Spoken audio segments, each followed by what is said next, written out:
اللهم صل على سيدنا محمد وعلى آل سيدنا محمد كما صليت على إبراهيم وعلى آل إبراهيم في العالمين إنك حميد مجيد. قال الله تبارك وتعالى في كلامه المجيد: أعوذ بالله من الشيطان الرجيم. بسم الله الرحمن الرحيم. فلا تحسبن الله مخلف وعده رسله إن الله عزيز ذو انتقام. يوم تبدل الأرض غير الأرض والسماوات وبرزوا لله الواحد القهار. سورۃ ابراہیم علیہ السلام میں ان آیات مبارکہ میں اللہ تبارک و تعالی نے اپنے وعدے اور مشرکین، کفار، مکذبین، متکبرین کے انجام کے بارے میں ذکر فرمایا ہے. جیسا کہ الحمدللہ ہم پڑھ چکے ہیں یا سن چکے ہیں کہ اس سے پہلے سیدنا ابراہیم علیہ السلام کا قصہ تھا. کیونکہ مشرکین مکہ کا بھی یہ دعویٰ تھا کہ ہم ملت ابراہیمی پر ہیں، جیسے یہود بھی یہ دعویٰ کرتے تھے اور نصرانی بھی یہ دعویٰ کرتے تھے کہ ہم سب جو ہیں ملت ابراہیم علیہ السلام کے. اسی لیے میں نے عرض کیا تھا کہ جتنے باطل فرقے ہیں وہ کسی نہ کسی کی پشت میں، کسی نہ کسی کی پناہ میں آ کے لوگوں کو گمراہ کرتے ہیں. اب مشرکین مکہ ہے، بظاہر انہوں نے بھی اللہ کے کعبے کی پناہ لی کہ ہم تو کعبے کے مجاور ہیں، نحن الحمص، ہم تو حمص ہیں، اللہ کے کعبے کے خدمت گزار ہیں، اور ہماری ذمہ داری ہے زمزم، سقایا، کعبۃ اللہ کا غلاف، کعبۃ اللہ کی صفائی، کعبۃ اللہ کی نگرانی. اور اس کے علاوہ ہم تو بالکل سیدنا ابراہیم علیہ السلام کے مسلک کے مطابق کعبے کا طواف بھی کرتے ہیں، اور ہم صفا مروہ دوڑتے ہیں، احرام باندھتے ہیں، حج کرتے ہیں، عقیقہ کرتے ہیں، ختنہ کرتے ہیں. تو ہم کیسے گمراہ ہیں؟ بعین ہی اسی طرح آج بھی آپ ذرا تھوڑی سی دیر کے لیے تصور کریں اور آنکھیں بند کر کے اپنے ملکوں میں نظر ڈالیں تو جتنے اہل بدعت ہیں وہ بھی کسی نہ کسی اولیاء اللہ کی مزار کے وارث بن کے بیٹھے ہیں کہ جی ہم تو اولیاء اللہ کے خادم ہیں، ہم تو حضرت محبوب سبحانی رحمت اللہ علیہ کے مجاور ہیں، ہم حضرت جیلانی رحمت اللہ علیہ کے مجاور ہیں، ہم حضرت علی حجویری رحمت اللہ علیہ کے مجاور ہیں، ہم حضرت فرید الدین شکر گنج رحمت اللہ علیہ کے مجاور ہیں، حضرت معین الدین چشتی رحمت اللہ علیہ، حضرت نظام الدین اولیاء رحمت اللہ علیہ کے مجاور ہیں، ان کے خاندان سے ہیں، ان کے خدمتگار ہیں، ان کے خلفاء ہیں. ہم کیسے گمراہ؟ کبھی بھی باطل اپنے آپ کو، اپنے دعاوی باطلہ کو سامنے رکھ کے کسی کو گمراہ نہیں کر سکتا. کبھی بھی دودھ اور پانی علیحدہ علیحدہ نہیں بیچا جا سکتا، البتہ پانی کو دودھ میں ملا دیا جاتا ہے. تو اللہ تبارک و تعالیٰ نے قرآن پاک کی کئی سورتوں میں سیدنا ابراہیم علیہ السلام کا قصہ ذکر فرمایا اور صاف تصریح فرمائی کہ ما کان ابراہیم یہودیا ولا نصرانیا، اور ظالمو ابراہیم تمہارے طریقے پہ نہیں تھا، ولکن کان حنیفا مسلما وما کان من المشرکین، وہ تو سب سے رخ موڑ کے ایک اللہ کے ماننے والا تھا، وہ تو ہرگز مشرکین میں نہیں تھا. تو اس سورۃ مبارکہ میں بھی اللہ تبارک و تعالی نے حضرت ابراہیم علیہ السلام کی اس دعا کو ذکر کیا کہ رب اجعل ھذا البلد آمنا، اللہ اس بلد کو امن والا بنا. وجنبنی وبنی ان نعبد الاصنام، اور اللہ مجھے بھی اور میری ذریت کو بھی اصنام بتوں کی عبادت سے محفوظ رکھنا۔ تو اللہ تبارک و تعالی نے حضرت ابراہیم علیہ السلام کی ان دعوات مبارکہ، ان دعوات مستجابہ کا ذکر فرما کہ مشرکین مکہ پہ رد کیا کہ تم تو بت مقابلۃ اللہ میں رکھے ہوئے ہو، اور ابراہیم علیہ السلام تو بتوں کی عبادت سے پناہ مانگ رہے ہیں، تم کیسے ابراہیم کے طریقے پہ ہو؟ جتنے اولیاء اللہ گزرے ہیں، حضرت جیلانی ہوں یا حضرت سبحانی ہوں یا حضرت نظام، ساری زندگی انہوں نے دعوت توحید دی، اور تم ان کی مزاروں پہ سجدے کر کے منتیں مان کے غیر اللہ کو پکار کے چڑھاوے چڑھا کے شرک کر رہے ہو، اور دعویٰ کرتے ہو کہ ہم ان کے مجاور ہیں۔ یہ تو بالکل وہی دعویٰ ہے جیسے مشرکین مکہ نے کیا۔ تو سیدنا ابراہیم علیہ السلام نے دعا مانگی کہ یا اللہ ان بتوں کی وجہ سے، غیر اللہ کی عبادت کی وجہ سے بہت لوگ گمراہ ہو گئے۔ میرا مولا جنہوں نے میری پیروی کی وہ تو میرے ہیں ہی ہے، لیکن جنہوں نے نافرمانی کی آپ غفور ہیں، رحیم ہیں، بخش دیں، ہدایت دیں، تو آپ سے کون پوچھنے والا؟ اور پھر سیدنا ابراہیم علیہ السلام کا وہ واقعہ ذکر کیا گیا کہ ابراہیم علیہ السلام کا نام لینا تو آسان ہے، اولیاء اللہ کے نام پہ دودھ پینا تو آسان ہے اور حلوے کھانا تو آسان ہے، قربانی دینا مشکل ہے۔ حضرت ابراہیم علیہ السلام نے دیکھو کیسے اللہ کے حکم کی اطاعت کی کہ آپ نے ایک شیر خوار بچے کو اور بیوی کو اللہ کے کعبے میں چھوڑ دیا، بے باطن غیر ذی ذرع، کچھ بھی نہیں، آبادی نہیں، پانی نہیں، بندہ نہیں، انسان نہیں، جنگل ہے، صحرا ہے، پہاڑ ہے، اور ان کے چھوڑنے کے بعد جو دعا کی وہ کیا تھی کہ ربنا لیقیموا الصلاۃ، میرا مولا تیرے نمازوں کو قائم کرنے والے بن۔ تو ابراہیم علیہ السلام نے سبق دیا کہ اصل عبادت جو ہے وہ نماز ہے، اور ہر پیغمبر کے زمانے میں نماز تھی، کیونکہ نماز ہی تو ہے جو اللہ اور بندے کو جوڑنے کا ایک سلسلہ ہے، ایک کڑی ہے۔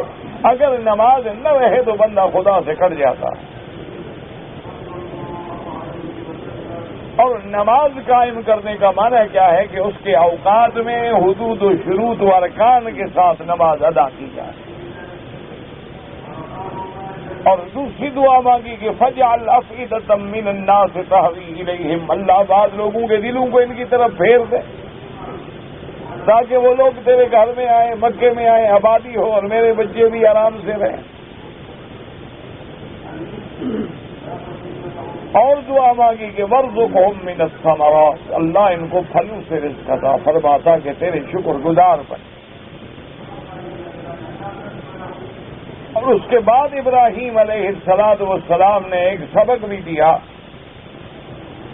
کہ میں یا اللہ جو دعا مانگ رہا ہوں یہ خالص تیری رضا کے لیے ہے۔ ربنا انک تعلم ما نخفی وما نعلن، ہم جو کچھ چھپاتے ہیں ظاہر کرتے ہیں آپ جانتے۔ وما يخفى على الله من شيء في الارض ولا في السماء، اور میرا اللہ آسمان و زمین کے اندر کوئی چیز بھی نہیں جو تیرے آگے چھپی ہوئی ہے۔ تو میری کیفیت بھی تیرے آگے ہے، میرا دل بھی تیرے آگے ہے، میری دعا بھی تیرے آگے، میرا اخلاص بھی تیرے آگے ہے، میری صداقت بھی تیرے آگے۔ اور اس کے بعد پھر سیدنا ابراہیم علیہ السلام نے اللہ کی نعمتوں کا شکر ادا کیا کہ الحمدللہ الذی وہب لی علی الکبر اسماعیل و اسحاق، اللہ تیرا کروڑ کروڑ شکر ہے کہ تو نے بڑھاپے میں مجھے اولاد دی، اور اولاد بھی کیسی، اسماعیل و اسحاق علیہم السلام۔ تو ہمیں سبق دیا کہ دعا مانگنے کے آداب یہ ہیں کہ جب اللہ سے دعا مانگیں تو یقین سے مانگیں، اخلاص سے مانگیں، حمد و ثنا سے مانگیں، اور اللہ کی نعمتوں کا شکر ادا کریں۔ اور اللہ نے کیسی اولاد عطا فرمائی کہ سیدنا اسماعیل علیہ السلام بھی پیغمبر اور اسحاق علیہ السلام بھی پیغمبر، اور پھر اللہ نے اسحاق علیہ السلام کی اولادوں میں بھی پیغمبر رکھے، یعقوب علیہ السلام نبی، یوسف علیہ السلام نبی، اور سیدنا اسماعیل علیہ السلام کی نسل میں اور آپ کی اولادوں میں ایک در یتیم رکھا جو سب انبیاء پہ چھا گیا، محمد الرسول اللہ صلی اللہ علیہ وسلم، امام الانبیاء والمرسلین، تمام انبیاء اور رسولوں کے امام اور خاتم النبیین سیدنا محمد الرسول اللہ، اور ساتھ حضرت ابراہیم علیہ السلام دعا بھی مانگ رہے ہیں اور مسلمانوں کو وسائل بھی سمجھا رہے ہیں اور ہدایت بھی دے رہے ہیں کہ ان ربی لسمیع الدعاء، دعا سننے والا کون ہے؟ صرف اللہ ہے۔ اور اس کے بعد پھر حضرت ابراہیم علیہ السلام نے دعا مانگی کہ رب اجعلنی مقیم الصلاۃ ومن ذریتی، رب اللہ مجھے بھی اور میری ذریت کو بھی نمازوں کے قائم کرنے والا بنا۔ اس میں بھی اللہ کے پیغمبر نے ہمیں سبق دیا کہ اولاد کے لیے دعا کیا کرو، اپنی ذریت کے لیے دعا کیا کرو، اپنے اہل و عیال کے لیے دعا کیا کرو، اور بار بار اللہ تبارک و تعالیٰ کی صفات کے ساتھ پکارا کرو، ربنا وتقبل دعا، کہ اے رب ہماری دعائیں منظور فرما، ربنا اغفر لی ولوالدی، یہاں سے سبق ملا کہ اپنے والدین کے لیے بھی دعا مانگو۔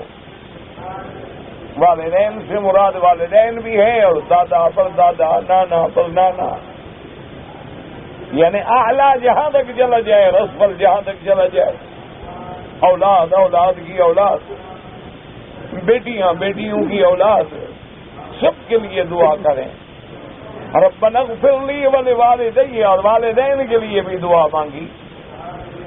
لیکن یاد رکھیں کہ ابراہیم علیہ السلام کی یہ دعا اس وقت تک تھی جب تک کہ اللہ نے انہیں خبر نہ کی اور منع نہ فرمایا۔ جب آزر کی موت کفر پہ ہو گئی تو ابراہیم علیہ السلام نے دعا بند کر دی۔ تو ہمیں یہ سبق ملتا ہے کہ اگر والدین کسی انسان کے یہودی ہیں، عیسائی ہیں، ہندو ہیں، سکھ ہیں، مشرک ہیں، کافر ہیں، تو جب تک زندہ ہیں ان کے لیے دعا کرو۔ لیکن اگر کفر پہ ان کو موت آ جائے تو اب ان کے لیے دعا مانگنا منع ہے، کیونکہ کافر کا ٹھکانہ جو ہے پھر جہنم ہے، اس کے بعد دعا نہیں ہو۔ حتیٰ کہ امام احمد ابن حنبل رحمۃ اللہ علیہ اور ان کے ماننے والے، اللہ ان پہ کروڑوں رحمتیں کرے، وہ تو فرماتے ہیں کہ نعوذ باللہ اگر والدین ہمارے بے نماز تھے اور اسی حالت میں مر گئے، وہ کہتے ہیں ان کے لیے بھی دعا ناجائز ہے، جو کہ بے نماز کافر ہوتا۔ امام احمد ابن حنبل رحمۃ اللہ علیہ تو اپنے اس مسلک میں اتنے شدید ہیں، وہ کہتے ہیں کہ بے نماز والدین مر گئے، وہ کہتے ہیں ان کے لیے حج نہیں، حج مسلمان کے لیے ہوتا ہے، کافر کے لیے نہیں۔ لیکن باقی تینوں ائمہ کے نزدیک وہ فاسق و فاجر ہوتا ہے، وہ کافر نہیں ہوتا۔ لیکن امام شافعی رحمۃ اللہ علیہ ایک قول مبارک میں وہ بھی بڑی شدت فرماتے ہیں، وہ فرماتے ہیں کہ اگر بے نماز ہے، سارے کے نماز ہے اور نہیں مانتا، وہ کہتے ہیں سزا ہی ہے، قتل کر دو۔ حتیٰ کہ امام ابو حنیفہ رحمۃ اللہ علیہ بھی فرماتے ہیں کہ اگر بے نماز ہے تو اس کو قید میں ڈال دو، جب تک توبہ نہ کرے جیل میں رہے۔ اور اگر جیل میں جانے کے بعد بھی وہ مصر ہے نماز چھوڑنے پہ تو پھر حضرت بھی فرماتے ہیں اس کی سزا قتل ہے۔ ہم نے تو نماز ایسے سمجھی ہوئی ہے، نہ پڑھ لیا، نہ پڑھا تو نہ پڑھا، اور پڑھ لیا تو وہ بھی اللہ پہ احسان ہے۔ کیسے جمعہ کو جی میں نے عمرہ کیا، ماشاءاللہ جی، عمرہ نہ کرتے تو کعبہ اداس ہو جاتا۔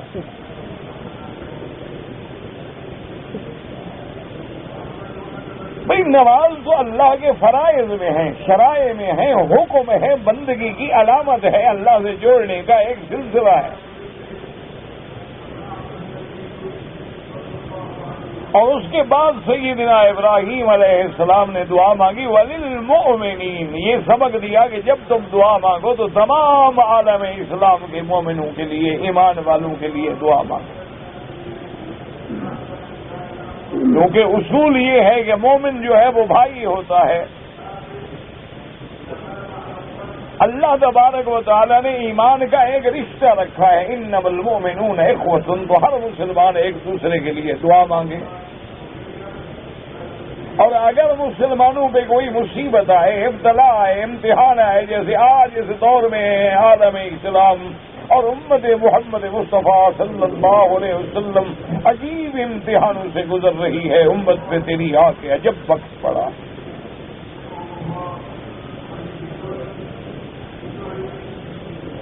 تو اس میں ہماری اور کچھ بھی طاقت نہیں ہے، تو ایک تو اللہ نے توفیق دی ہے کہ ہم اللہ کے آگے گڑ گڑائے ہیں۔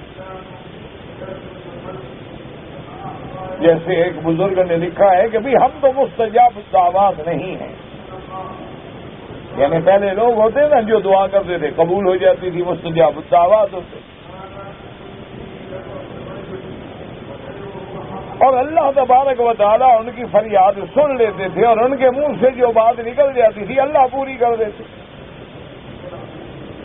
حتیٰ کہ صحیح حدیث مبارک میں آتا ہے، میرے آقا نے فرمایا کہ رب اشعث اغبر، کہ بعد آدمی ایسے ہوتا ہے کہ بال کھلے ہوئے ہیں اور کپڑوں پہ مٹی ہے اور بالوں میں مٹی ہے، بالکل فقیر ہے، اور کوئی بندہ اس سے بات کرنے پہ بھی تیار نہیں ہے، لیکن وہ اللہ کو اتنا پیارا ہوتا ہے، لو اقسم علی اللہ لابرہ، اگر وہ کوئی قسم کھا کے بات کر لے تو اللہ اس کو سچا کر دے۔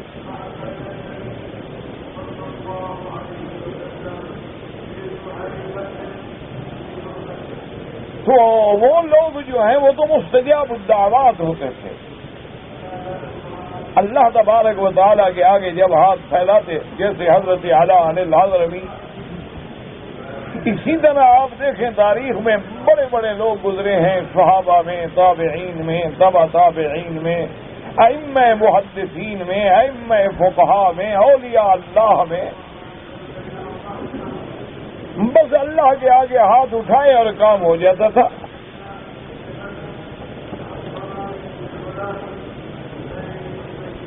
ان بزرگوں کی بات کو ذرا سمجھیں، کتنی عجیب بات کی ہے، ایک اللہ کے ولی کی بات ہے، اللہ اس کی قبر پہ کروڑ رحمتیں فرمائے۔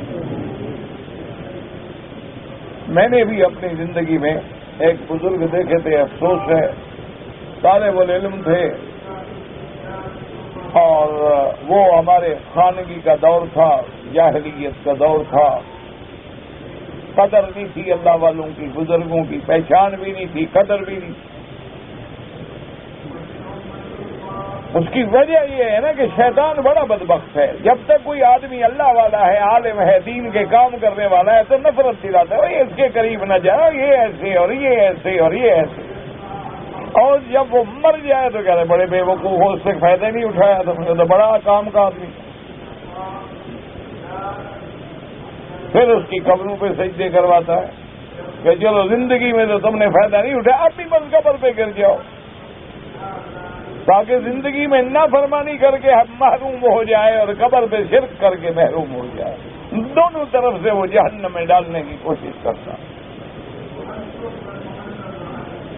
تو میں نے بھی ان کی زیارت کی تھی، کسی حادثے میں ان کا ایک ہاتھ یہاں سے کٹ گیا تھا، ایک بہت دور افتادہ دیہات میں رہتے تھے، کچے کے علاقے میں، دریائی علاقے میں رہتے تھے۔ جب میں نے زیارت کی ہے تو بہت بے انتہا مریض تھے، صاحب فراش تھے، بہت زیادہ ہمت ہوتی تو پیچھے سے خادم کوئی سرانہ رکھ دیتے یا پکڑ کے ٹیک لگا لیتے، تھوڑی سی دیر بیٹھ جاتے۔ تو میں ایک دوست کے ساتھ، میں نہیں جانتا تھا، لیکن ایک دوست کے ساتھ انہوں نے کہا چلو یار ایک بزرگ کے پاس میں جا رہا ہوں، تم بھی چلو، تو وہاں چلے گئے۔ بالکل سادہ سے فقیر آدمی سے، چادر کرتا، سر پہ کپڑے کی ٹوپی، خیر بہرحال ان کی بڑی لمبی تفصیل ہے، لیکن میں نے یہ دیکھا الحمدللہ کہ جو بندہ بھی ان کی خدمت میں آیا ہمارے بیٹھے بیٹھے، وہ ایک ہی ہاتھ سے دعا کرتے تھے، بس ہاتھ کیوں اٹھاتے تھے تو آنسو گرنے شروع ہو جاتے. اتنا طبیعت پہ رقت تھی اور اتنا طبیعت پہ اثر تھا کہ بس ایسے ہاتھ اٹھایا اور ابھی دعا شروع ہی نہیں کی اور رونا شروع کر دیا، اور جو سامنے بیٹھے وہ بھی رونے شروع.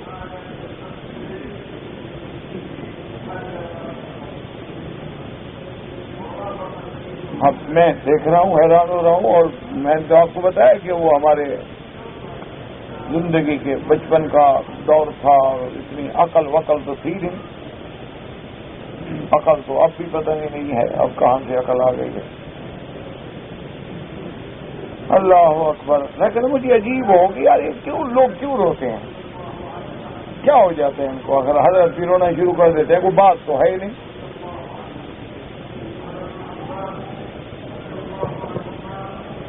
تو اس کے بعد انہوں نے پھر مجھ سے نام پوچھا، میں نے نام بتایا، پھر مجھے ساتھ بٹھایا آپ نے.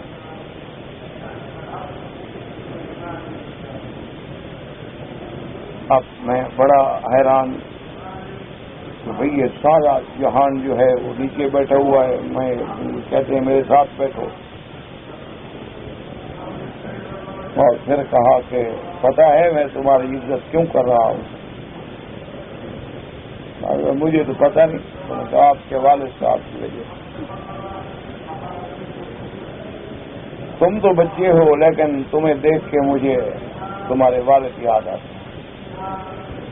اس کے بعد میرا بھی ایک کام تھا، میں نے بھی کہا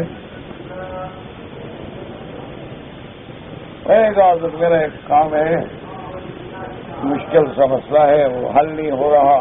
کہنے لگے فقیرہ ہم تو اللہ سے دعا مانگیں گے، حل کرنے والی تو اس کی ذات ہے. تو اگر حل نہ ہو تو یہ گھبرانا نہیں، بس حل نہ ہونے میں وہ راضی ہے. اب دیکھا نہیں ہے اگر ہم مسلمان مٹ رہے ہیں، مٹانے پہ شاید وہ راضی ہے، اس کی حکمت ہے. آمنا باللہ. بچے چیخ رہے ہیں، عورتیں تڑپ رہی ہیں، زندہ آگ میں جل رہے ہیں. چلو ہماری دعاؤں میں تو خلوص نہیں ہوگا، لیکن جو مر رہے ہیں ان کی دعا تو دل سے نکلتی ہوگی. لیکن اس کی شان ہے آمنا باللہ، ہر چیز قضا و قدر. بہرحال اللہ پاک ان کی قبر پہ رحمت فرمائے. میں کافی عرصہ ہوا وہ بزرگ فوت ہو گئے. کہنے لگے ہم تو دعا کریں گے. اب جو دعا کی تو اب میں بھی رونے لگ گیا. کہ میں ایسا آدمی نہیں تھا رونے والا. مولوی ایسا کچا نہیں ہوتا، نہ وہ کسی کا موت ہوتا ہے جلدی سے. 1000 مرید بن جائے نا وہ آسان ہے، ایک مولوی کو سیدھا کرنا بہت مشکل ہے. اس کے دماغ میں اپنا ایک خناس ہوتا ہے نا کہ میں عالم ہوں، مولوی ہوں، پڑھ لکھا ہوں. وہ مرے تو سیدھا ہو. جب تک اس کے اپنے دماغ میں وہ کھڑا ہے کہ میں پڑھا ہوا، میں مولوی اور میں فلانا، وہ سیدھا کیسے ہو؟ اس لیے لاکھ آدمی سیدھا کر لو گے، ایک مولوی سیدھا کرنا مشکل. تو اب جب حضرت نے دعا شروع کی نا، وہی کہ اچھا بیچاروں کا ہاتھ اٹھایا اور رونے لگے. اب میری بھی آنسو آ گئے. اس کے بعد ہم نے اجازت مانگی. مجھے یاد ہے حضرت نے مجھے 10 روپے بھی دیے تھے. کہنے لگے آپ جا رہے ہیں، روٹی نہیں کھاتے تھے، میری طرف سے کہیں کھانا کھا لیں. اللہ کی شان ہے جناب. میرے خیال میں وہاں سے چل کے ہمیں بھی 4 یا 6 گھنٹے لگے ہوں گے. ہم سکھر جا رہے تھے، سکھر پہنچا مجھے فون آ گیا کہ آپ کا کام ہو گیا، جس کی مجھے امید ہی نہیں تھی کہ کبھی ہوگا. تو وہ لوگ تو چلے گئے، اب کہاں جائیں ہم؟ جب تھے تو قدر ہی نہیں تھی. تو اس لیے ان بزرگوں نے ایک بڑی عجیب بات کی. انہوں نے کہا کہ ہم تو مستجاب الدعوات ہیں نہیں، لیکن تہجد کا وقت تو مستجاب الدعوات ہے نا. نے کہا ہم تو مستجاب الدعوات نہیں ہیں، کیونکہ نہ ہمارا کھانا حلال ہے، نہ کپڑے حلال ہیں، نہ پینا حلال ہے. لیکن اللہ کے نبی فرماتے ہیں کہ یہ آخری حصہ جو ہے رات کا، آخری ثلث اللیل، ینزل ربنا تبارک و تعالی، اللہ پاک عرش سے آسمان دنیا میں تشریف لاتے ہیں، کما یلیق بشانہ، اور کہتے ہیں حل من مستغفر، ہے کوئی معافی مانگنے والا؟ تو اس لیے اس وقت کو ضائع نہ کرو میرے نوجوان عزیزوں، میرے بچوں، میرے بھائیوں، میرے بزرگوں، یہ تہجد کی وقت جو ہے نا اس کو ضائع نہ کرو۔ پتہ نہیں دنیا میں کتنے دن ہمارے باقی ہیں زندگی کے، کتنی راتیں اور ہم نے جینا ہے۔ وَمِنَ اللَّيْلِ فَتَهَجَّدْ بِهِ نَافِلَةً لَكَ، اور اس وقت اپنے اللہ سے گڑ گڑا کے دعا مانگو، اور رو رو کے دعا مانگو، عاجزی سے دعا مانگو، تضرع سے دعا مانگو، درود پاک پڑھ کے دعا مانگو، اللہ کی حمد و ثنا کے بعد دعا مانگو، اور لمبی لمبی دعا مانگو، اور ایسی یقین ہو جائے کہ بس اب لے کے جانا ہے۔ اور تمام عالم اسلام کے مسلمانوں کے لیے دعا مانگو، حضور کی امت کے لیے دعا مانگو، جیسے کہ ابراہیم علیہ السلام نے دعا مانگی وَلِلْمُؤْمِنِينَ یوم یقوم الحساب۔ ان تمام آیات مبارکہ کے بعد مشرکین مکہ کے بارے میں اللہ نے ارشاد فرمایا تھا جو آپ نے پڑھا ہے۔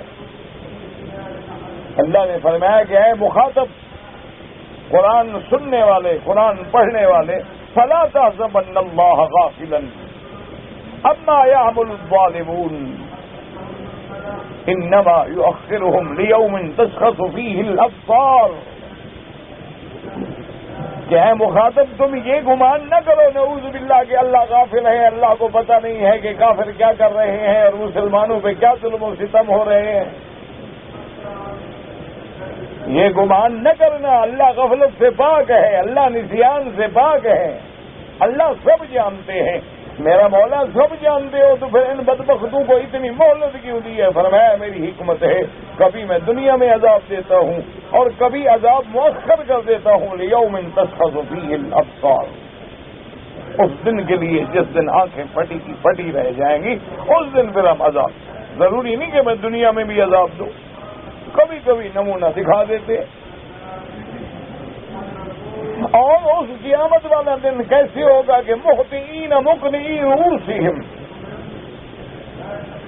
اللہ فرماتے ہیں دوڑتے ہوئے، سر اٹھائے ہوئے، لا یرتد الیہم طرفہم، آنکھیں جو کھل جائیں گی تو واپس نہیں پلٹیں گی، وافئدتہم ہوا، اور ان کے دل جو ہیں بالکل ایسے ہو جائیں گے جیسے خالی ہو جائیں، یعنی دل اپنے مقام پہ نہیں ہوگا، کیونکہ دل جو ہیں وہ آ کے حناجر میں اٹک جائیں گے۔ اللہ یموت فیہا ولا یحیا، نہ موت آئے گی نہ زندگی ہوگی۔ اللہ نے فرمایا ہم غافل نہیں ہیں، کبھی ہم دنیا میں عذاب دیتے ہیں اور کبھی آخرت کے لیے ہم چھوڑ دیتے ہیں۔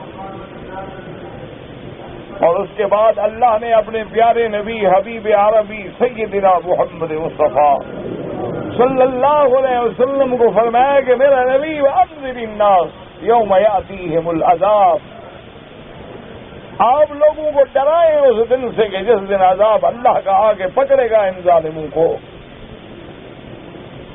فیقول الذین ظلموا ربنا اخرنا الی اجل قریب نجب دعوتک ونتبع الرسل، اور پھر یہ ظالم، پھر یہ کافر، پھر یہ وقت کے فرعون جو آج دم دنا رہے ہیں، اس وقت کہیں گے ہے مولا ہمیں تھوڑی سی مہلت دے دے، مولا کریم ہمیں ذرا ایک موقع تو دے دے، ہم تیری فرمان کو اتباع کریں گے اور تیرے پیغمبروں کی بات مانیں گے۔ اللہ تبارک و تعالیٰ فرمائیں گے ملائکہ کی زبان سے کہ اولم تکونوا اقسمتم من قبل ما لکم من زوال، ظالموں تم تو کہتے تھے کہ ہمارے پاس ہمیشہ یہ طاقت رہے گی، ہمارے پاس ہمیشہ یہ قدرت رہے گی، قوت رہے گی، ہم جس کو چاہے مٹا دیں، لیکن تم یہ بھول گئے کہ تم سے پہلے بھی بڑی بڑی قوتیں گزر چکی ہیں، قوم عاد گزری ہے، قوم سمود گزری ہے، قوم لوط گزری ہے، قوم فرعون گزری ہے، عرب باعدہ گزرے ہیں، اور زمانے کی بڑی بڑی قوتیں گزری ہیں اور بڑے بڑے رومن امپائر گزرے ہیں، لیکن ان کا نتیجہ کیا نکلا؟ کیف فعلنا بہم وضربنا لکم الامثال، اللہ نے فرمایا کیسے ہم نے ان کے ساتھ کیا کیا کہ آج ان کا نام ملتا ہے، اور وہ بھی اللہ اگر قرآن میں نام نہ لیتے تو کسی کو پتہ بھی نہ ہوتا کہ وہ قومیں کدھر گئے۔ تو آج جو کفر دندنا رہا ہے، آج جو کفر اپنی طاقت پہ نازا ہے، غور فکر نہ کرے، اللہ کے ہر حکم میں ایک حکمت ہے۔ اور اس کے بعد اللہ تبارک و تعالی نے فرمایا کہ کفار جو ہیں ان کے بڑی تدبیریں ہیں، بڑے مکر ہیں، بڑے ہیلے ہیں، لیکن جب اللہ کی تدبیر آتی ہے تو کچھ بھی نہیں۔ حالانکہ ان کے مکر تو ایسے ہیں کہ پہاڑ بھی ہل جائیں۔ یہ تو اپنی طاقت سے، اپنی قوت سے ایسا ہے کہ پہاڑوں کو ہلا دیں، ڈیوی کٹر مار کے ریزا ریزا کر دیں، لیکن ایمان والے کو نہیں ہلا سکتے۔ وَقَدْ مَكَرُوا مَكْرَهُمْ وَعِندَ اللَّهِ مَكْرُهُمْ وَإِنْ كَانَ مَكْرُهُمْ لِتَزُولَ مِنْهُ الْجِبَالُ، لیکن آپ دیکھ لیں کہ کفر نے اپنی قوتیں آزما ڈالی، مشرکین مکہ نے اپنے تمام ترکش کے تیر جلا ڈالے، لیکن حضرت بلال نہ ہل سکے، حضرت صہیب اپنے ایمان سے نہ ہل سکے۔ ایک عورت ہے بی بی نے ابی جہل نے لعنت اللہ علیہ نے ظلم کی انتہا کر دی۔ یہ نہ سمجھے کہ آج کا ظالم ظلم کرتا ہے، ظالم ظالم ہوتا ہے جس دور میں بھی ہو، وہ تاتاری ہو، وہ ہلاکو ہو، وہ جنگیز ہو، وہ منگول ہو، ظالم ظالم ہوتا ہے۔ اسی لیے دعا ہے کہ ربنا لا تجعلنا فتنة للقوم الظالمین۔ تو بی بی سمیہ رضی اللہ تعالی عنہ اندازہ کریں ایک عورت ہے، ایک عورت کا کیا مقابلہ ہے، اور ابھی جہل نے اپنی تمام دوستوں کو کھڑا کیا ہے اور حکم دیا کہ ایک اس عورت کے دونوں ٹانگوں میں رسے باندھ کے اور وہ اونٹوں سے باندھ دیے جائیں، اور جب میں اشارہ کروں تو اونٹوں کو دوڑایا جائے تاکہ عورت اندر سے ایسے دو ٹکڑے ہو جائے۔ تم تو کہتے ہو کہ ہمیں بڑی تکلیفیں آ رہی ہیں، دیکھو کیسی آزمائشیں آتی ہیں۔ آج آپ کہتے ہیں نا جی ہم میں تو آج زیادہ سے زیادہ کوئی مولوی، کوئی عالم، کوئی پیر ہوگا، اس وقت تو خود محمد الرسول اللہ موجود ہے صلی اللہ علیہ وسلم، اس وقت تو امام الانبیاء والمرسلین خود موجود ہے، صدیق و عمر موجود ہے، عثمان و علی موجود ہے، رضوان اللہ علیہم اجمعین، اور بی بی سمیہ کے ٹانگوں میں رسے ڈالے جا رہے ہیں، اور وہ اس بی بی کے ایمان کی قوت کو دیکھیں گے لتزول منہ الجبال، لیکن بی بی نہیں ہلی، اس وقت بھی کہتی اشہد ان لا الہ الا اللہ واشہد ان محمد رسول اللہ۔ اور وہ ظالم ابی جہل بدبخت اپنے ملازموں کو اشارہ کرتا ہے، طاقتور اونٹ جو ہیں مختلف سمتوں میں دوڑتے ہیں، اور وہ بدبخت ہاتھ میں نیزہ لے کے کھڑا ہے، وہ بی بی کی شرمگاہ میں مارتا ہے۔ اسی عالم میں دو ٹکڑے ہو جاتی ہے بی بی سمیہ، چیر دیا جاتا ہے اس کو دو حصوں میں، جیسے ایک کسائی بکرے کو چیرتا ہے، ایک زندہ انسان کو چیر دیا جاتا ہے، لیکن زبان پہ ہے لا الہ الا اللہ محمد رسول اللہ۔ اسی لیے آپ دیکھیں کہ جب سیدنا موسیٰ علیہ السلام کے مقابلے پہ اس دور میں ساحرین آئے، فرعون نے اپنی پوری قوت کو، اپنے پورے ملک کے سہرا کو جمع کیا اللہ کے پیغمبر کے مقابلے کے لیے، اور ساحروں نے آ کے اپنا سحر، اپنا جادو اس دور میں پیش کیا، اور ساری دنیا جو ہے وہ دنگ رہ گئی، حیران ہو گئی کہ اتنا بڑا جادو، کہ 70,000 سانپ زمین پہ دوڑ رہا ہو تو آدمی دیکھ کے حیران، ایک سانپ کو دیکھو تو سارا مجمع بھاگ جائے، ایک سانپ ہو نا جی، پہلے ہم جب پڑھتے تھے نا مدرسوں میں، تو کسی مطلب جلسے کو خراب کرنا ہو نا تو 2-3 سانپ ربڑ والے لے آتے تھے، ہوتے تھے چھوکرے تھے، شرارتی تو تھے، انہوں نے کہا کوئی سید تو ہے نہیں تھے، تو بلوچ تو بس جناب 2-3 جگہ لڑکوں کو کھڑا کر دیا، شوں کر کے ڈالا، وہ سارا مجمع بھاگ گیا، ہے ربڑ کا تھا۔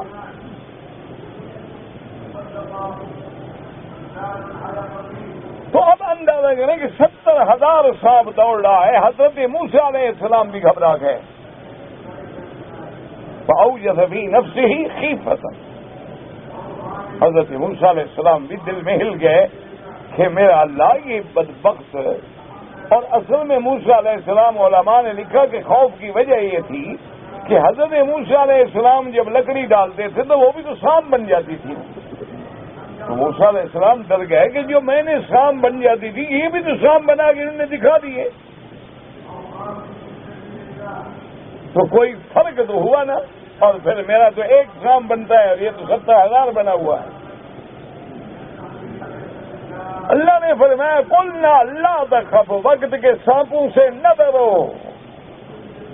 موسیٰ علیہ السلام وقت کے فرعونوں سے، وقت کے ساحروں سے، وقت کے سانپوں سے، ان بچھوؤں سے مت گھبراؤ، انک انت الاعلی، ہم تمہیں اونچا کریں گے۔ یاد رکھو اللہ اسلام کو اونچا کریں گے، ہمارا ایمان ہے۔ یہ تو ہم گندے ہو گئے نا، ذرا کپڑے دھل رہے ہیں، ذرا کبھی آگ پہ چڑھایا جاتا ہے، کبھی کلرکس ڈالا جاتا ہے، کبھی پٹ کھا جاتا ہے، کبھی دھوبی دے کے جناب پھٹے پہ مارتا ہے، کبھی گرم گرم استریاں پھیری جاتی ہیں کہ بل اچھی طرح نکل جائیں۔ یہ تو ہمارے گناہوں کو دھویا جا رہا ہے، فکر نہ کریں، انتم الاعلون، فیصلہ اسلام کا ہوگا۔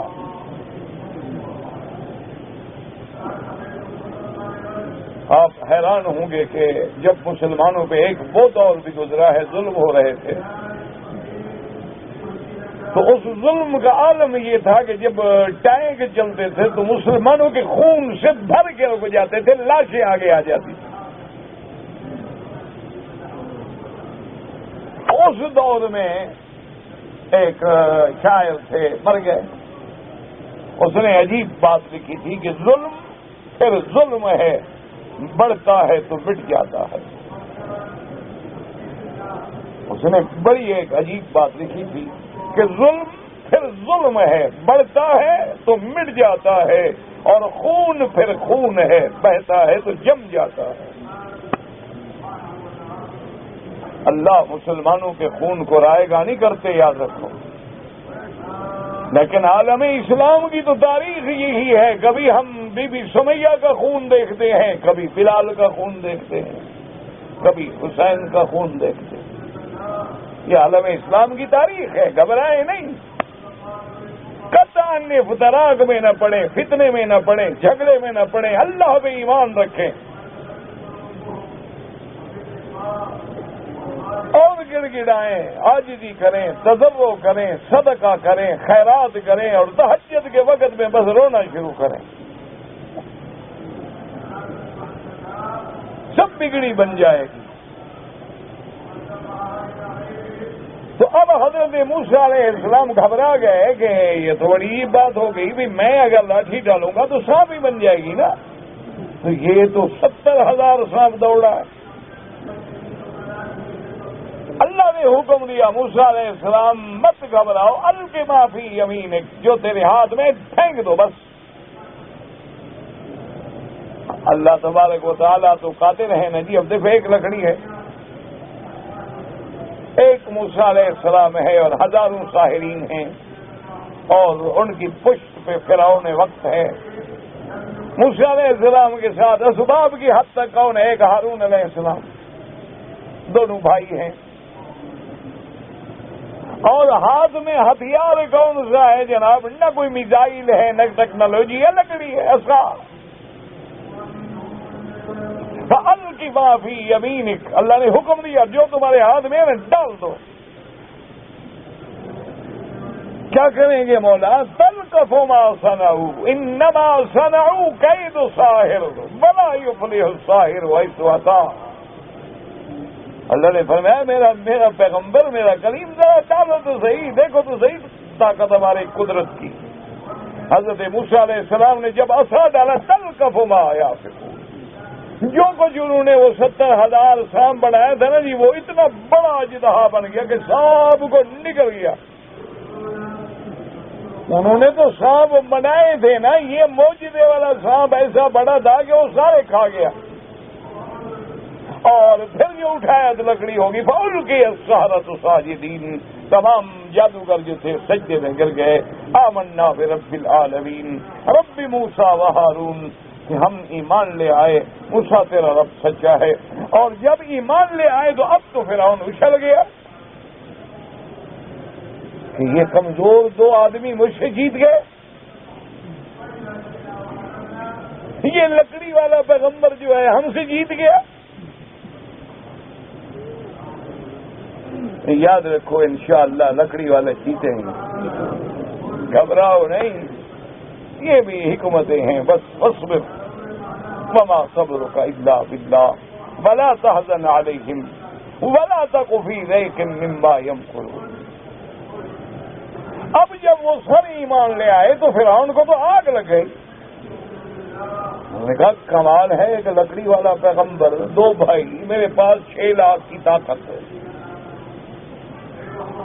ملک میرا، زمین میری، دریا میرے، اور موسیٰ علیہ السلام جس کے پاس کچھ بھی نہیں۔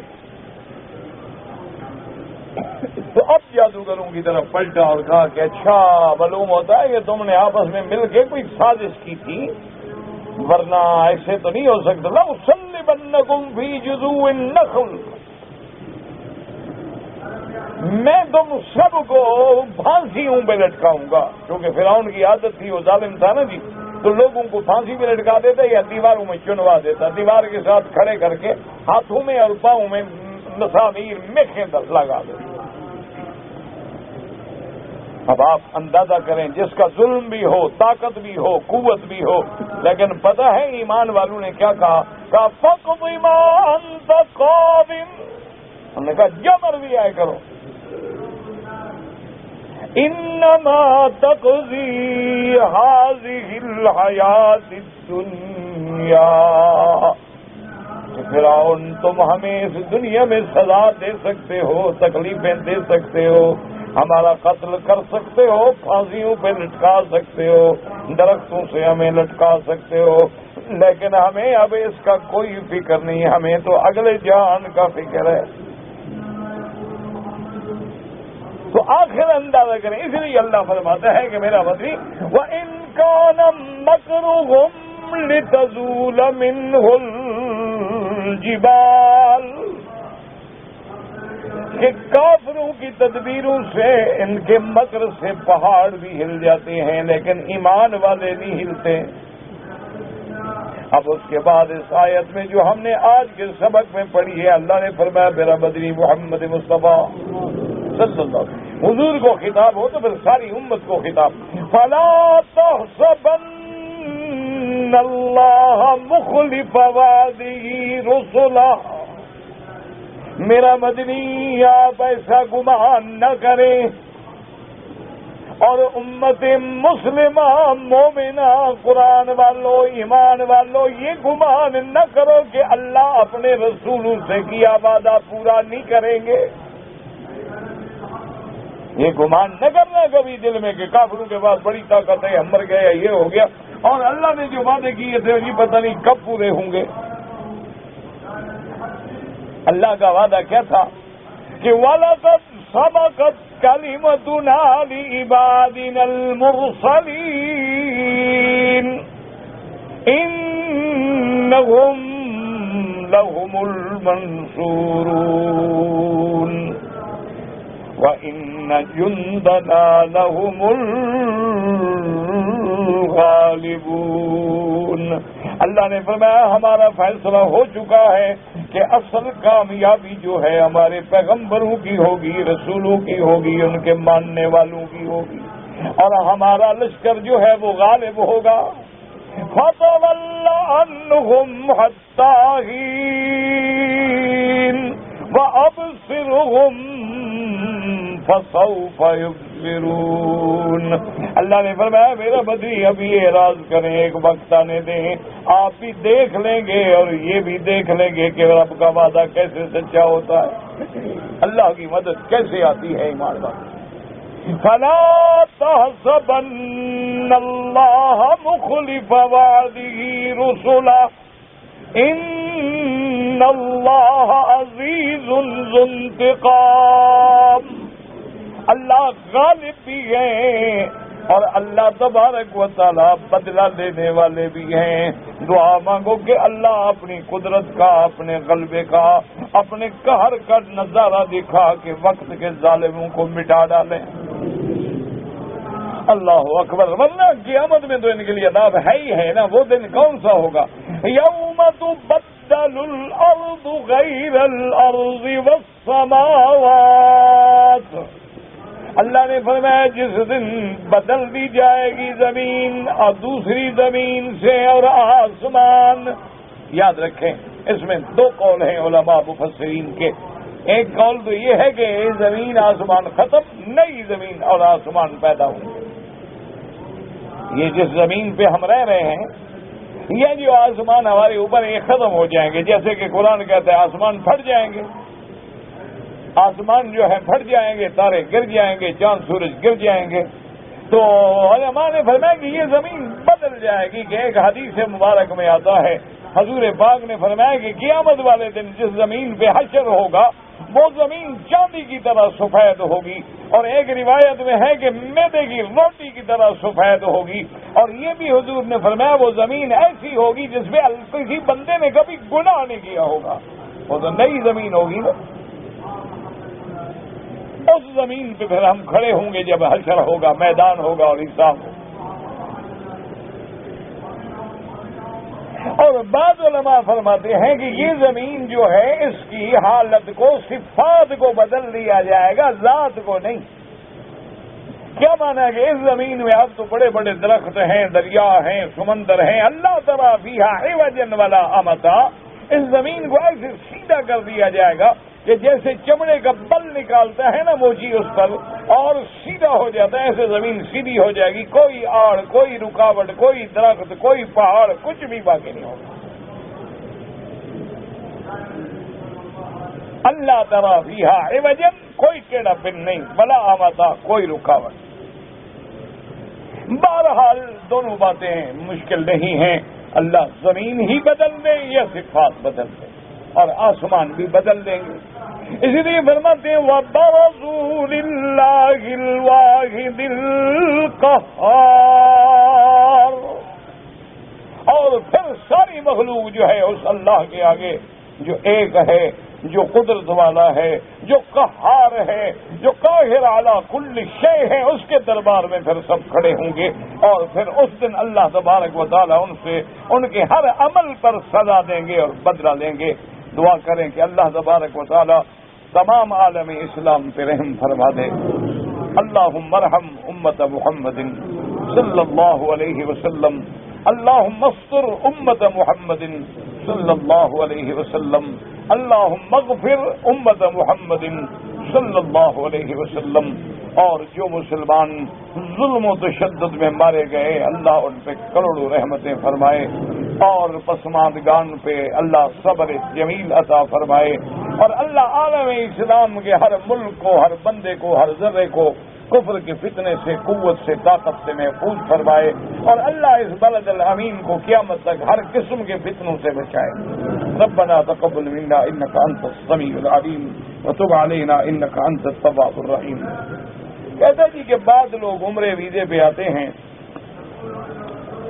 اور یہاں آگے چوری چھپے کمائی کرتے ہیں۔ مزدوری کرنا تو میرے بھائی حلال ہے، لیکن ایک اسلامی ملک ہے الحمدللہ، اس کے قانون کو توڑنا جو ہے وہ ناجائز۔ اس لیے ہمیشہ یاد رکھیں کہ اگر آپ عمرے پہ آئے عمرہ کریں، حج پہ آئے حج کریں، ورک پرمٹ پہ آئے ہیں کام کریں، اس ملک کے اسلامی قانون کو نہ توڑیں، کیونکہ اس قانون کو آپ تو سمجھتے یار ایک دو آدمی آنے سے کیا فرق پڑے گا، اسی طرح ایک دو کرتے کرتے لاکھوں ہو جاتے ہیں نا، تو پھر ان کا سنبھالنا، اور غیر قانونی لوگوں کا نہ پتہ ہے، نہ ایڈریس ہے، نہ معلومات ہیں، نہ ان کے کاغذات ہیں، نہ ان پر کسی کا کنٹرول ہے، وہ تو بالکل جدھر آیا منہ اٹھا کے چل پڑے۔ اس لیے یہاں اللہ کا شکر ہے، اس بلد الامین میں نظام اسلام ہے اور قرآن و سنت کا قانون ہے، تو اس کا تعامل کریں، اطاعت کریں اور کوشش کریں کہ قانون کو نہ توڑیں۔ کہتے ہیں جی کہ جو نصیب میں لکھا ہے وہ تو ملے گا، لیکن یہاں مزدوری زیادہ ملتی ہے، ہمارے ملک میں کم ملتی ہے، یہی لکھا ہے، اسی طرح لکھا ہے کہ یہاں زیادہ ملے گی وہاں کم ملے گی، لکھا اسی طرح۔ کہتے ہیں جی کہ حیض اور نفاس میں جو عورت ہے اور حافظ قرآن ہے تو کیا وہ یاد قرآن پڑھ سکتی ہے یا نہیں پڑھ سکتی؟ اس میں فقہا کا اختلاف ہے۔ امام احمد بن حنبل رحمۃ اللہ علیہ فرماتے ہیں کہ ایک ہے جنابت، کہ میاں بیوی لیٹے اور عورت ناپاک ہو گئی تو جنب کی حالت میں قرآن نہیں پڑھ سکتی، کیونکہ جنب سے پاک ہونا جو ہے اس کے اپنے ہاتھ میں ہے۔ 2 منٹ لگیں گے ہم انجائے غسل کر لیں، وہ تو 1 منٹ میں پاک ہو جائے گی، اس کو اپنے ہاتھ میں ہے نا اس کے، یہ تو نہیں کہ پڑی رہے اٹھے غسل کرے۔ لیکن حیض اور نفاس جو ہے وہ عورت کے ہاتھ میں نہیں، کیونکہ ایک عورت ہے 8 دن عادت ہے، 8 دن پورے ہوں تو بیچاری پاک ہو۔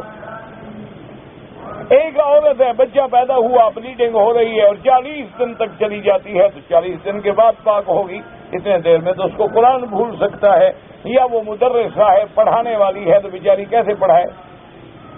تو اس لیے ان کے نزدیک حیض اور نفاس کی حالت میں وہ فرماتے ہیں قرآن کو ہاتھ نہ لگائے، قرآن کو نہ چھوئے، لیکن یاد جو ہے پڑھاتی رہے اور پڑھتی رہے۔ امام ابو حنیفہ رحمۃ اللہ علیہ اس مسئلے میں بھی بڑے سخت ہیں، وہ کہتے ہیں کہ نہیں، چونکہ اللہ کا قرآن ہے، اللہ کا کلام ہے، اس کی تلاوت کے لیے ہر حد سے پاک ہونا ضروری ہے، لہذا اگر کوئی مجبوری ہے تو ٹکڑے ٹکڑے کر کے لفظ بتاتی رہے شاگردوں کو، تاکہ وہ کہیں غلطی کریں تو ہاتھ کا اشارہ کر دیا یا کہہ دیا کل، تو وہ آگے سمجھ جائیں، لیکن پوری آیت نہ پڑھے، پوری آیت کی تلاوت نہ کرے جب تک کہ پاک نہ ہو جائے۔ بہرحال دونوں ائمہ کا اپنی اپنے دلائل ہیں، وہ علماء کا کام ہے کہ دلائل کو دیکھیں۔ کہتے ہیں جی کہ جو لوگ کسی کے موت پہ آتے ہیں تعزیت کے لیے، ان کے لیے کھانا پکانا بالکل ناجائز ہے۔ ایک ان کا آدمی مر گیا اور باقی رشتہ دار بھی آ کے سر پہ بیٹھ گئے کہ جی ہمارے کھانے کا بھی انتظام کرو، بالکل ناجائز ہے ان کے گھر سے کھانا کھانا 3 دن تک۔ 3 دن تک کے لیے شریعت کی ہدایت یہ ہے کہ جو ہمسائے ہیں وہ کھانا پکا کے اس پوسیدگی والے گھر میں بھیجیں، نہ کہ ان کے گھر سے کھانے کے لیے بیٹھ جاؤ، بالکل ناجائز ہے، قطعاً کھانا نہ کھلایا کریں، بلکہ ہر مسلمان کا یہ فرض ہے کہ جو ہمسائے میں ہیں، جن کو اللہ نے توفیق دی ہے، ان کے گھر میں کھانا پکا کے 3 دن تک بھیجتے رہیں، تاکہ وہ اپنے غم میں ہیں، پریشانی میں ہیں، کب کھانا پکائیں گے، کون سودا لائے گا۔ میرے بھائی بیمار ہیں، اللہ سب بیماروں کو شفا دے، اللہ ہماری باطنی ظاہری بیماریاں بھی دور فرما دے۔ کہتے ہیں جی کہ ایک صاحب نے لکھا ہے کہ جو ہمارے اجتماع میں نماز پڑھے 49 کروڑ کا ثواب ملتا ہے، تو اس سے پوچھو جس نے لکھا ہے، میرا کیا قصور ہے، ہر بات مجھ سے پوچھو، لکھا اس نے ہے، پوچھو مجھ سے۔ بھائی جس نے لکھا ہے وہ زندہ موجود ہے، اس سے پوچھ لو کہ بابا تم نے جو لکھا ہے وہ حدیث ہے، وہ تفسیر ہے، کوئی بات ہے، وہ آپ کو جواب دے گا۔ داڑھی رکھنا جو ہے بالکل ہر مسلمان کے لیے لازم ہے، اور بار بار کے منڈانے سے آدمی گناہ کبیرہ کا مرتکب ہوتا ہے اور فاسق ہو جاتا ہے، فاجر ہو جاتا ہے۔ اسی لیے حکم ہے کہ داڑھی منڈا امام نہ بڑھے اور داڑھی منڈا اذان بھی نہ دے، چونکہ وہ مرتکب کبیرہ ہے۔ باقی تمہاری مرضی ہے، تم جانو، تمہارا کام جانے۔ اگر ایک آدمی جدے میں رہتا ہے لیکن اس نے حج کا احرام مکہ سے آ کے باندھا ہے، دم پڑ جائے گی، اس کو احرام حد حرم سے باہر سے باندھنا چاہیے تھا، یا جدہ سے باندھ گیا تھا، یا مکہ آ گیا تھا کسی مجبوری سے تو پھر باہر چلا جاتا، مسجد عائشہ احرام باندھ کے چلا جاتا۔ میری شادی بالکل تیار ہے، لیکن میری جو ہونے والی بیوی ہے اس کا مطالبہ ہے کہ میں داڑھی منڈوا دوں، ایسی شادی نہ کرو تو بہتر ہے۔ یہ حضور صلی اللہ علیہ وسلم کے فرمان کے خلاف ہے۔ حضور نے فرمایا فاختر ذات الدین، کہ جب شادی کرو تو دین والی عورت سے کرو، بے دین عورت سے نہ کرو۔ ایک دوسری بات یہ ہے کہ ایک تو ہوتا ہے کہ چلو بندہ سمجھتا ہے کہ داڑھی نہ ہو، مجھے شوہر میرا جوان نظر آئے، فلاں ہے، لیکن اگر اس کو داڑھی سے نفرت ہو، وہ کہے کہ داڑھی تمہیں بری لگتی ہے، تو پھر ایمان ہی نہیں رہتا، نکاح ویسے ہے ہی نہیں، نکاح ویسے ختم ہو گیا۔ جب آدمی سنت پہ اعتراض کرے تو کافر ہو جاتا ہے، جب کافر ہو جائے تو مسلمان سے کافر عورت کا نکاح ہو ہی نہیں سکتا، اگر ہوا ہے تو ٹوٹ گیا۔ ایسی عورت کو گھر نہ ہوگی، آج کہے گی داڑھی منڈاؤ، پرسوں کہے گی مونچھیں منڈاؤ، ترسوں کہے گی وہ اپنا اوپر کی بھامیں منڈاؤ، پھر کہے گی یہ پپلیاں بھی نکال دو، بالکل باوے بن جاؤ، جوگی ہوتے ہیں، پتہ نہیں پھر کیا کیا منڈوائے۔ لعنت بھیجو ایسی عورت کو جو سنت رسول کی مخالف ہو۔ میرے دوست بڑے تنگ کرتے ہیں کہ داڑھی منڈاؤ، ایسے دوستوں پہ لعنت بھیجو اور تعلق توڑ دو۔ میرا شادی ابھی 6 سال ہوا ہے، بیوی کا شرط ہے کہ داڑھی رکاؤ، 6 سال گزر گئے، اب داڑھی پر غصہ ہے اس کو۔ بہرحال اس کو کہو توبہ کرے، اگر توبہ نہ کرے طلاق دے۔ جو سنت کا مخالف ہو لعنت بھیجو۔ ایک ہے کہ ہم گناہ گار ہیں، ایک آدمی داڑھی منڈاتا ہے، وہ سمجھتا ہے میں گناہ گار ہوں، میں برا کام کر رہا ہوں، میں حضور کی سنت کی مخالفت کر رہا ہوں، اللہ مجھے معاف کرے، اللہ مجھے توبہ کی توفیق دے، اللہ مجھے سنت پہ چلائے، اللہ میرا چہرہ اسلام والا بنائے، اللہ میرا چہرہ محمدی تہذیب والا بنائے، حضور صلی اللہ علیہ وسلم والا بنائے، صحابہ والا بنائے، تابعین والا بنائے، انگریزوں والا نہ بنائے۔ قبر میں جاؤ گے فرشتے کو کیا بتائے گا تم مسلمانوں کیا بلاؤ؟ جیسی شکل ہوگی وہ تو اسی لسٹ میں شمار کرے گا نا۔ لیکن ایک ہے کہ اتنا نفرت ہو تو نفرت سے تو آدمی کافر ہو جاتا۔ حضرت علی کہاں پیدا ہوئے؟ مکہ شریف میں، میں اس وقت ساتھ تھا، بلا کیا خیال ہے آپ؟ میں زچہ بچہ ہسپتال میں ڈاکٹر تھا۔ کوئی پڑھ لیتے ہیں، سوال جواب آ جاتے ہیں نا وہ اپنا اخباروں میں کہ بھی جواب حل ہوگا تو انعام ملے گا، جواب میں حل کروں انعام حضرت لیں گے، مجھے پتا ہوتا ہے اس لیے میں جواب نہیں دیتا۔ مجھے اندازہ ہوتا ہے بعض کوشچن جو ہیں تمہارے وہ فار لاٹری ہوتے ہیں، تو میں کیوں اس میں مدد کر کے گناہ گار بنوں؟ حضرت عثمان کی بالکل اولاد تھی۔ اگر نماز پڑھتے ہوئے کوئی زہریلی چیز پاؤں کی طرف آنے لگے مار سکتے ہو، حتیٰ کہ اگر سانپ ہے، بچھو ہے، خطرہ ہے، نماز توڑ کے بھی مار سکتے ہو، نماز تو پھر شروع کر سکتے ہو، یہ تو نہیں کہ وہ سانپ لڑ جائے تم نماز میں کھڑے رہو، ایسے صوفی بھی نہ بنو، کچھ حد رکھو، ایسے صوفی بننے سے اسلام منع کرتا ہے۔ سانپ لڑ رہا ہے وہ کہتے ہیں جی میں نماز پڑھا۔ حضور کا سایہ مبارک تھا، بالکل تھا، آپ کو کس نے کہا کہ نہیں تھا؟ حضور بشر تھے، محمد ابن عبداللہ تھے، آمنہ کے لال تھے، عبد المطلب کے پوتے تھے، ابی طالب کے بھتیجے تھے، اللہ نے انہیں بشر بنایا، ان کا بھی سایہ تھا۔ یہ کس نے مسئلہ بنایا ہے کہ سایہ نہیں تھا؟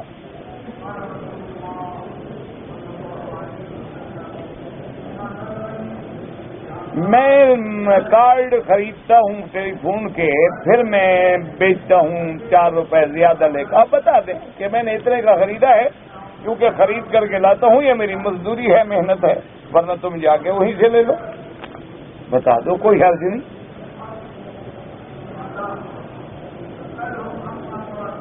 اگر جدہ میں رہنے والے حج کا احرام جدہ سے باندھے،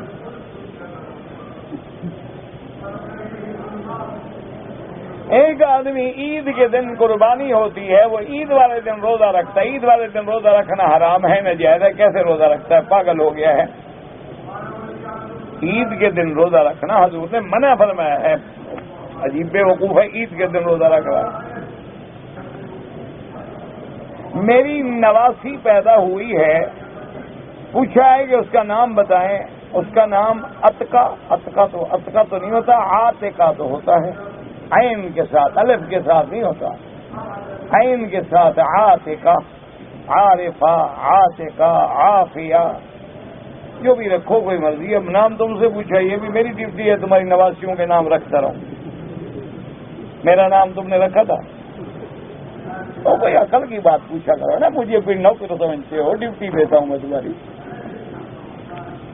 اللہ کے بندے کوئی نام رکھ لو، وہاں مولوی سارے مر گئے ہیں، نام بھی نہیں جانتے۔ لیکن تم نے اگر ماڈرنائز نام رکھنے ہیں تو پھر مونالیزا ٹھیک ہے، ڈیانا ٹھیک ہے، کیا خیال؟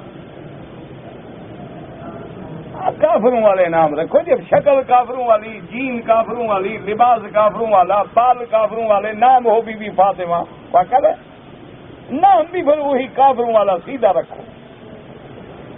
یا مسلمان بنو یا کافر بنو، یا سراسر موم ہو جا یا سراسر سنگ ہو جا، یہ آدھا تیتر آدھا بٹیر اللہ کو پسند نہیں ہے منافق۔ جب تم نے بچی کے کمر اپنے بال کٹوانے ہیں اور جناب اس کا جین پہنانی ہے اور اسکرٹ پہنانا ہے اور اس کو تم نے ڈانس سکھانا ہے اور اس کو کلب بھجوانا ہے اور اس کو سارے ایٹیکیٹ بتلانے ہیں اور سوشل ورکر بنانا ہے، این جی اوز میں نوکریاں کروانی ہے، نام بھی وہی کافروں والے رکھو۔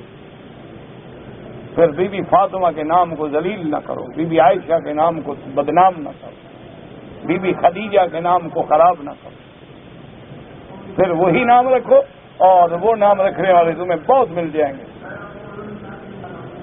اگر کوئی آدمی قرآن مجید پڑھنے کے بعد دعا کرے کہ اللہ فلاں فلاں فوت ہونے والوں کو ثواب